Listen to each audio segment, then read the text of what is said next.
Hello everyone, good evening. कैसे हो आप? सब ठीक ठाक है? सब अच्छे हैं ना? तो आज की वीडियो स्टार्ट करेंगे राकेश यादव सर की बुक्स एसएससी मैथमेटिक्स। और हमारी इस सीरीज में ये राकेश यादव सर की बुक्स एसएससी मैथमेटिक्स 9700 प्लस चल रही है। और इस बुक का जो चैप्टर है रेशो एंड प्रोपोर्शन, यानी कि अनुपात और समानुपात, ये चैप्टर हमारा चल रहा है। और इस चैप्टर के 1 बाय 1 क्वेश्चन हम आपको करा रहे हैं। और ये सभी क्वेश्चन आपके यूपीएसआई एग्जाम में बहुत ही जबरदस्त रहेंगे। हर क्वेश्चन आपके लिए इतना इजी हो जाएगा कि आप हर क्वेश्चन को आसानी से कर सकते हैं यदि आप इस बुक को बहुत ही बेहतर तरीके से तैयार करेंगे। तो आइए स्टार्ट करते हैं क्वेश्चन नंबर 35। देखो, बहुत ही सुपर अंदाज में क्वेश्चन को आपको कराया जाएगा। 370 रुपए को ए बी सी में इस प्रकार बांटा गया है कि ए का हिस्सा बटे बी का हिस्सा बराबर बी का हिस्सा बटे सी का हिस्सा बराबर है 3/4। तो देखो, इस लैंग्वेज को समझ लीजिए, आपका क्वेश्चन बहुत इजी हो जाएगा। देखो, 370 रुपए को बांटा गया है ए बी सी में, ए बी और सी में। कैसे बांटा गया है यहां पर देखेंगे आप। ए का हिस्सा बटे बी का हिस्सा बराबर बी का हिस्सा बटे सी का हिस्सा बराबर 3/4, यानी कि दोनों कंडीशन के लिए ये 3/4 ही है। अब हम देखते हैं, ऊपर ए का हिस्सा है और यहां पर भी बी, यहां पर ऊपर बी का हिस्सा है। तो इन दोनों कंडीशन के लिए ए और बी के लिए ये ऊपर वाली संख्या 3 ही इसको फॉलो करेगी। अब बटे में जो बी का हिस्सा है और यहां पर सी का हिस्सा है, इसके लिए 4 यूज किया जाएगा। तो अब देखते हैं, देखो बहुत इजी तरीके से। ए का हिस्सा हमारा 3, ध्यान से देखो, और बटे में बी का हिस्सा हो गया, बटे में बी का हिस्सा 4। और फिर यहां पर देखेंगे बी का हिस्सा 3, तो बी का हिस्सा में यहीं पर 3 का मल्टी करूंगा और सी का हिस्सा 4। देखो ऐसे।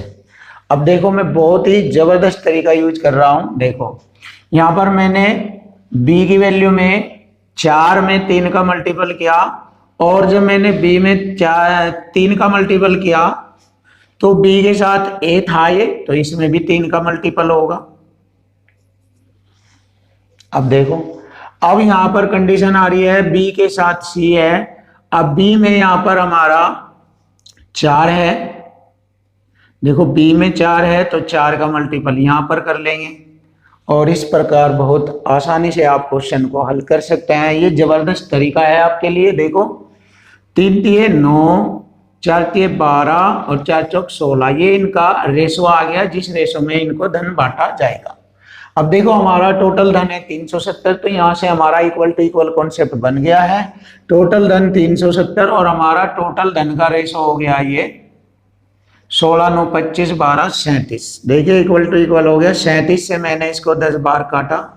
ए का हिस्सा पूछा है तो ए के रेशो में गुणा कर देंगे। इसकी 10 9 90, 90 रुपये मिलेगा ए को। बी का पूछेगा तो बी में गुणा करेंगे, सी का पूछेगा तो सी में गुणा करेंगे।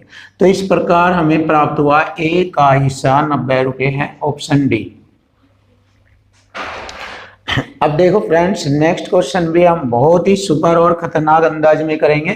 जैसे कि मैं आपको बता रहा हूं, बहुत ही जबरदस्त टेक्निक, सिंपल सी लैंग्वेज से ही करा दिए जाएंगे। कोई ज्यादा ट्रिक्स वगैरह या XYZ का यूज नहीं किया जाएगा।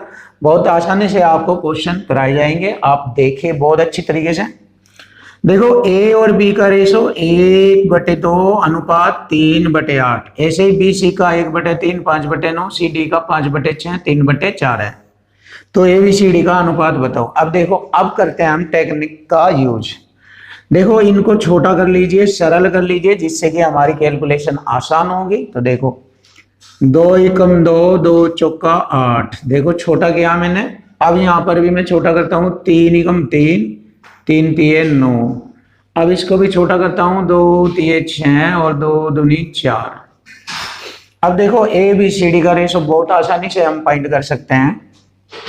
यहां पर लिखेंगे ABC और D। देखो, ABCD का रेशो हम ज्ञात करेंगे अब बहुत आसानी से। देखो, ए और बी का रेशो बना रहे हैं हम, इधर क्रॉस मल्टी करेंगे, ऐसे गुणा करेंगे, 4 एकम 4 और 1 तिया 3, तो यहाँ लिख लेंगे 4 और यहाँ पर लिख लेंगे 3। ये ए बी का रेशो तैयार। अब यहाँ पर देखते हैं बी और सी का रेशो, 3 एकम 3 और 1 पंजा 5, यानी बी का 3 है और सी का 5 है, तो बी का 3 है ये, बस सी का 5 रख लीजिए यहाँ पर। क्लियर हो गया। अब यहाँ पर आइए आप, 2 पंजे 10, देखो 2 पंजे 10, सी का कितना हो गया 10 और डी का हो गया 3 3 9, देखो 9 हो गया, डी का 9 हो गया और 2 पंजे 10, सी का डी 10 हो गया, तो सी का 10 करना है। देखो तो अब मैं यहाँ पर गुणा कर रहा हूं 2 की, क्योंकि 10 हो जाएगा। देखो 2 की गुणा करूंगा तो हमारा 10 आ जाएगा। अब जब मैं 2 की गुणा यहाँ की है तो मैंने यहाँ पर भी 2 की गुणा की है, देखो 2 की गुणा की है, और अब यहाँ पर भी 2 की गुणा की जाएगी, क्योंकि इसका संबंध इससे है, इसका संबंध इससे है, तो यहाँ पर 2 की गुणा, तो यहाँ पर 2 की गुणा, यहाँ पर 2 की गुणा की जाएगी। अब देखिए बहुत इजी हो गया। अब ए बी सी डी का रेशो हो गया 4 दूनी 8, रेशो 3 दूनी 6, रेशो 5 दूनी 10, रेशो 9, तो ये ए बी सी डी का रेशो हो गया, जो कि आपके लिए बहुत जबरदस्त है, खतरनाक है। तो हमारे क्वेश्चन का आंसर हो गया 8 6 10 9, ऑप्शन सी हमारे क्वेश्चन का आंसर है। क्वेश्चन नंबर 37, यह क्वेश्चन बहुत ही अच्छा है, बस आप बहुत ही अच्छे क्वेश्चन को बहुत ही स्टैंडर्ड और टेक्निकल तरीके से सीखेंगे तो देखो कैसे हल होता है। ये दो संख्याएं 17:45 के अनुपात में है। छोटी संख्या का 1/3वां भाग और बड़ी संख्या के 1/5वें भाग से 15 कम है, तो छोटी संख्या ज्ञात करो। जैसे कि आप सभी को पता है, लैंग्वेज और इक्वल टू इक्वल कॉन्सेप्ट से हम क्वेश्चन को हल करते हैं, और मैंने यहाँ पर भी लिखा है ये कॉन्सेप्ट, क्वेश्चन की लैंग्वेज और इक्वल टू इक्वल कॉन्सेप्ट से हम हल करेंगे, क्वेश्चन का आंसर आ जाएगा। तो देखो 17 और 45 के अनुपात में है दो संख्याएं, लिखता हूं मैं 17 और 45 के अनुपात में है। छोटी संख्या का 1/3वां भाग और बड़ी संख्या का 1/5वें भाग से 15 कम है, यानी कि बड़ी संख्या से कितना कम है, ये 15 कम है। अब तो कम बराबर कम करेंगे, इक्वल टू इक्वल कॉन्सेप्ट होता है। देखो बड़ी संख्या के 1/5वें भाग से, ये बड़ी संख्या है, इसका 1/5वें भाग से, देखो इससे यो कम है, कितना, छोटी संख्या का 1/3वां भाग बड़ी संख्या के 1/5वें भाग से 15 कम है। तो हम इसको इधर लिख लेंगे, छोटी संख्या को, छोटी संख्या का 1/3वां भाग बड़ी संख्या के 1/5वें भाग से कम है, कितना, 15। देखो 15 कम है, यहाँ भाग में पता लग जाएगा कितना कम है। तो देखो इक्वल टू इक्वल कॉन्सेप्ट तैयार हो गया। अब हम इसको आसानी से हल करेंगे। देखो तो छोटी संख्या ज्ञात करेंगे। अब हम 5 9 45, यहाँ रह गया 9 एकम 9, अब यहाँ 17/3 है, तो हम क्या करेंगे, 9 में इसकी ब्रज गुणा करेंगे, 3 9 27, देखो 3 9 27 और 27 में 17 जोड़ेंगे। देखो 27 में हम 17 जोड़ेंगे, 7 7 14, 3 1 4 44, तो बहुत आसानी से कर सकते हैं हम इसको।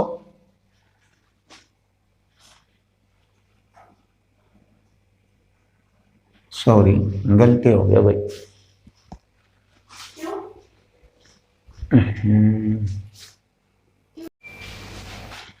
क्वेश्चन नंबर 37, दो संख्याएं 17 और 45 के अनुपात में है। यदि छोटी संख्या का 1/3वां भाग बड़ी संख्या के 1/5वें भाग से 15 कम है, तो छोटी संख्या ज्ञात करो। जैसे कि आप सभी को पता है कि हमारा हर क्वेश्चन लैंग्वेज और इक्वल टू इक्वल कॉन्सेप्ट से होता है। तो देखिए हम क्वेश्चन की लैंग्वेज लिख रहे हैं। दो संख्या 17 45 के अनुपात में है, छोटी संख्या का 1/3वां भाग, तो देखो छोटी संख्या लिख रहा हूं मैं, 17 का 1/3वां भाग और बड़ी संख्या 45 है ये, तो बड़ी संख्या का 1/5वें भाग से 15 कम है, यानी कि ये कम है किससे? बड़ी संख्या के 1/5वें भाग से कम है। कम के लिए घटेगा ये, इसमें तो ये घटेगा। कितना कम है? 15 कम है। तो देखिए कम बराबर कम किया, यानी कि लैंग्वेज और इक्वल टू इक्वल कॉन्सेप्ट तैयार हो गया। तो अब हम इसको हल कर रहे हैं। 5 नम 45, 3 नम 27 में से 17 कम 17 घटाएंगे, क्योंकि यहाँ घटा का चिन्ह है ये। 3 नम 27 में से 17 घटाएंगे, 10/3 बराबर हो गया 15। अब हमसे पूछा है छोटी संख्या ज्ञात करो। अब छोटी संख्या ज्ञात करने के लिए हमें छोटे रेशो का मल्टीपल करना पड़ेगा यहाँ पर, और इस प्रकार हमें छोटी संख्या ज्ञात हो जाएगी। तो देखो कैसे होता है ये।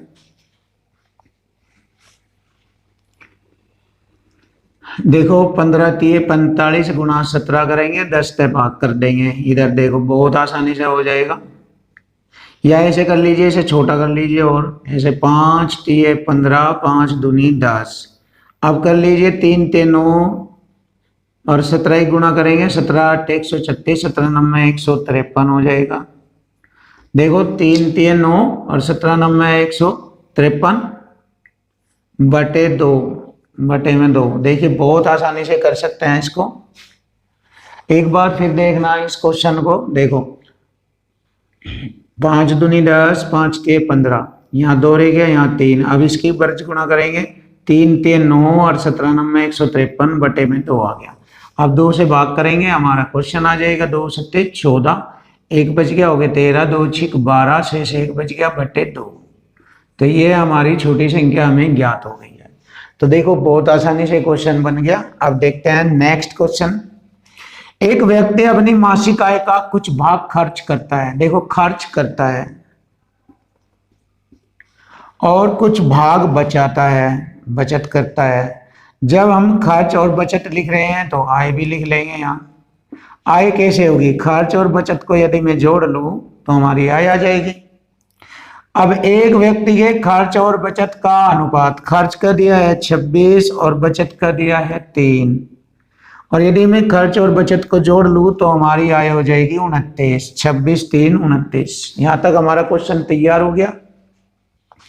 यदि कुल आय 7250 रुपया है तो हमारी आय यहाँ रेशो में है 29, तो रुपये में दिया है 7250, इक्वल टू इक्वल हो गया। देखिए हमारा क्वेश्चन तैयार हो गया, इक्वल टू इक्वल।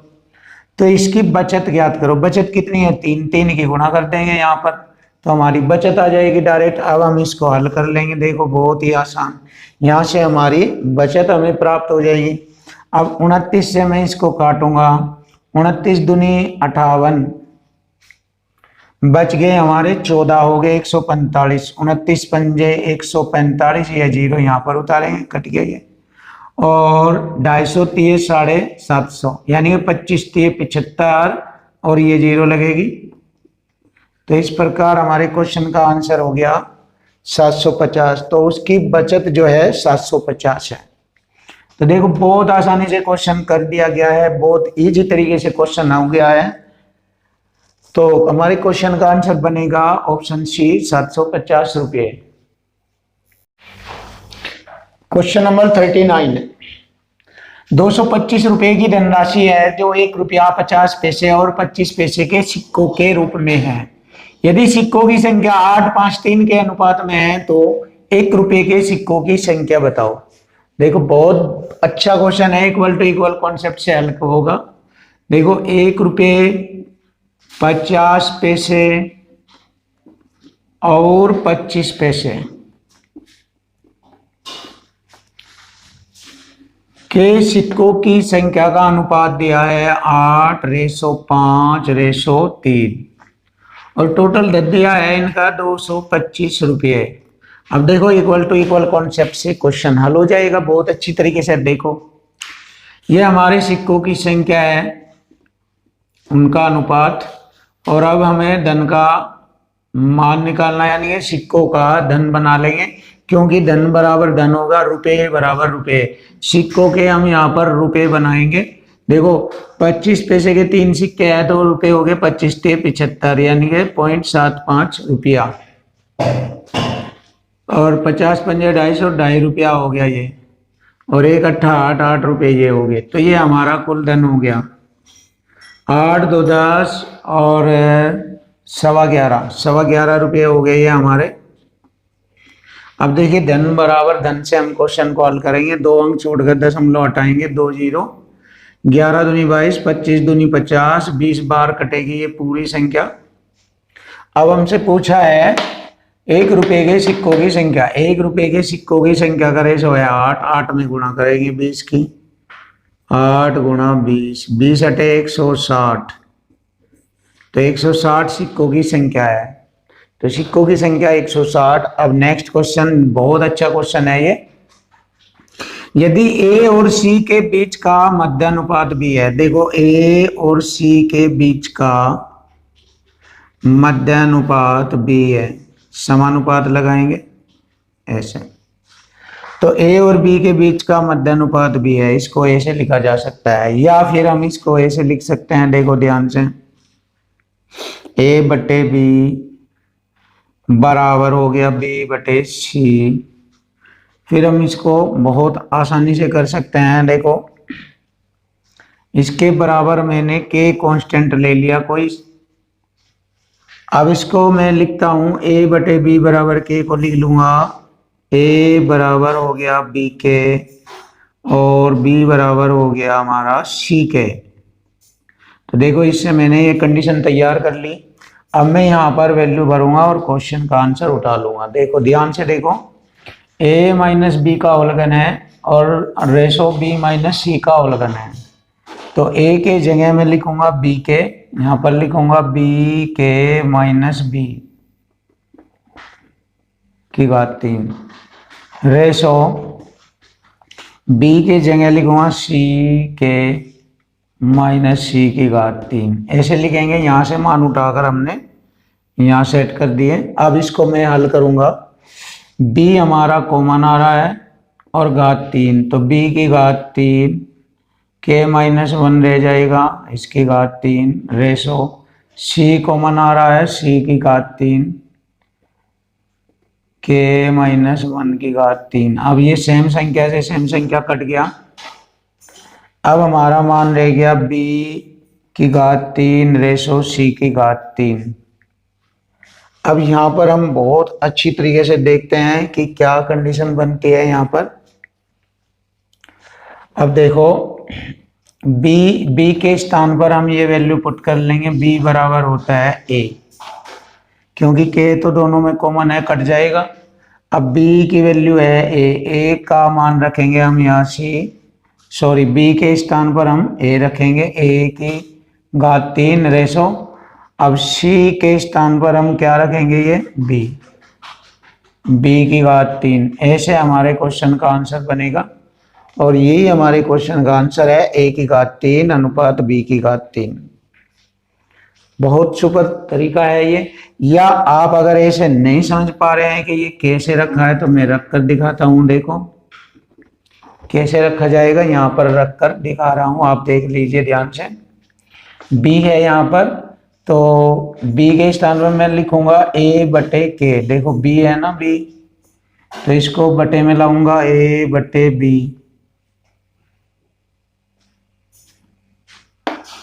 देखो ध्यान से देखो,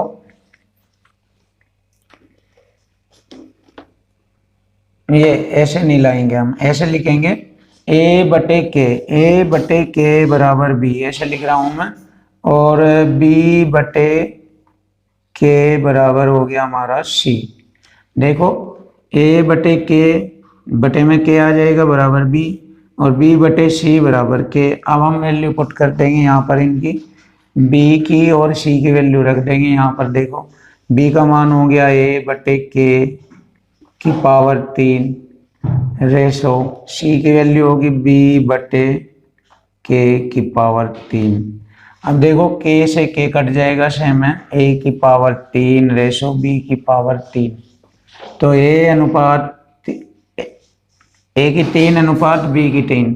तो आप ऐसे भी कर सकते हैं देखो, लेकिन अगर आप फास्ट करना चाहे तो मैंने यहाँ पर आपके क्वेश्चन का हल बता दिया था, तो आप ऐसे कर लीजिए, बहुत अच्छा तरीका है। तो क्वेश्चन का आंसर हो गया ऑप्शन डी।